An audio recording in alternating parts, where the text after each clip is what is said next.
तो जी नमस्कार दोस्तों, आप लोग देख रहे हैं भोजपुरी धमाल। और आप सभी को बता दो कि खेसारी लाल यादव जी था, एज से बढ़कर एज गाना आ रहा था, लेकिन अभी एल्बम सॉन्ग पर रोक लग गया है। लेकिन दो जो गाने आए हैं डबल थ्री माल थे मोबाइल, तो इसी पर डबल थ्री जो गाना रिलीज़ हुआ है VR म्यूजिक से अखिलेश रानी चैनल पर, तो उसी गाने पर काजल राघवानी ने ज़बरदस्त रील वीडियो बनाया है साड़ी पहनकर। जी हाँ दोस्तों, किसी शूटिंग के सेट से काजल राघवानी ने गजबदार रील वीडियो बनाया है डबल थ्री, जो कि खेसारी लाल शिल्पी राज का गाना है। रानी अखिलेश ने जाम किया है वीडियो में, और बहुत ही ज़बरदस्त देहाती गाना है।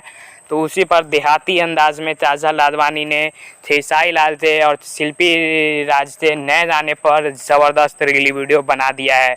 आप सब तो पता है कि खेसारी लाल काजल राघवानी के बीच में विवाद हो गया था, लेकिन एक अवार्ड शो में दोनों मिले, सब कुछ ठीक हो गया। वहाँ पर खेसारी लाल पवन सिंह भी मिले, सब ठीक चल रहा है अभी इंडस्ट्री में। सिर्फ ये अभी स्ट्राइक वाला काम हट जाए ग्लोबल वाला, तो फिर से खेसारी लाल कमबैक करेंगे नए अंदाज में नए गानों के साथ।